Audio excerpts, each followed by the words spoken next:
The German DAX index could be heading to 25,000 level next.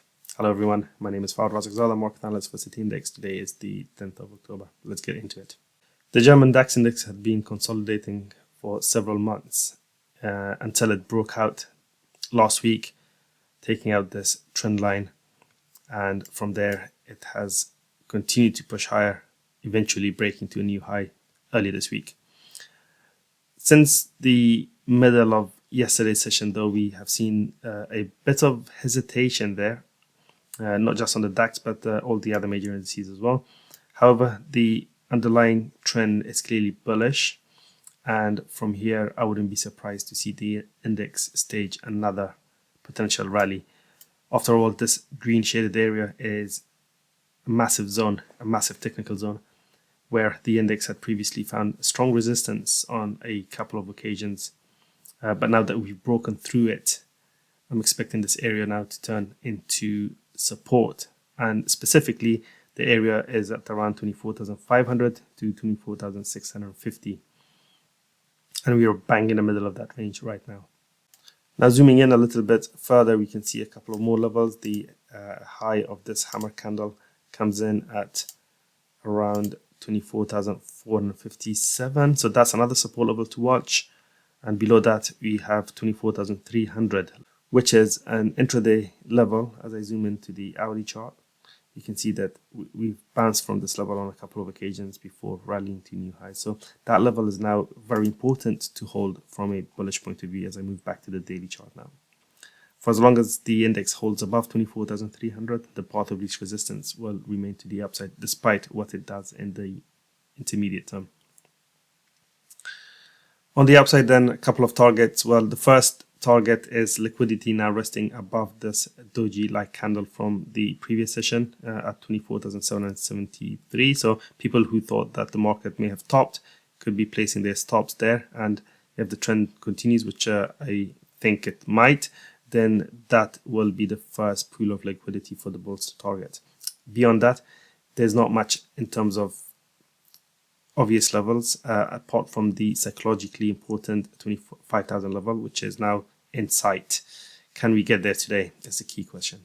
The ongoing uncertainty over French politics, weaker than expected German data, and not to mention the dollar's recovery across the board this week, have all helped to push the euro dollar down.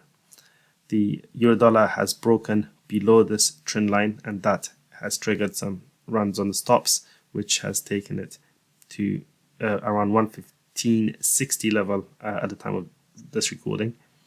Where can it go from here? Well, I think the downside is limited for the euro dollar because the ECB is nearly done with cutting interest rates. But obviously, if economic data deteriorates further, we could see one more rate cut. But the ECB is very near to neutral rates, whereas the Fed could cut interest rates twice this year and possibly at least one more time in 2026, which should mean that the spread between German and US yields should narrow in the favor of the euro. As a result, we could see the euro dollar remain supported on the dips, and that's been the story of this year really.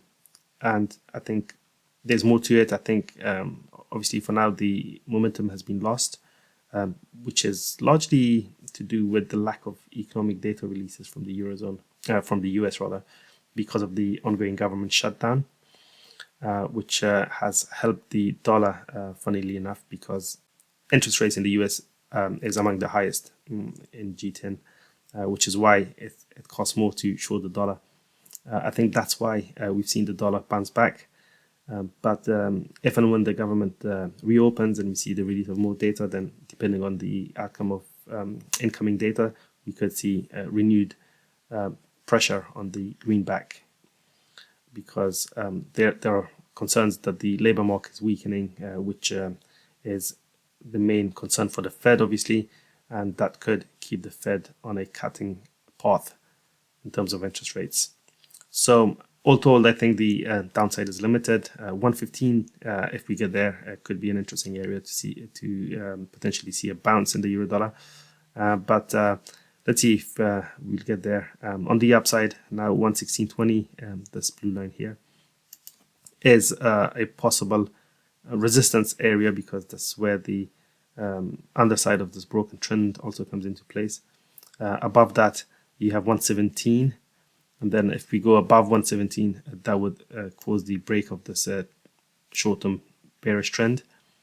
And that would be a bullish technical scenario. So if that were to happen, I'd reinstate my bullish view on the euro dollar. And in that case, we could see a continuation towards the September high and possibly beyond. Now, don't forget to like and subscribe. And for more market updates and insights, make sure to check out the news and analysis section at cityindex.com. I'll see you in the next video. Take care.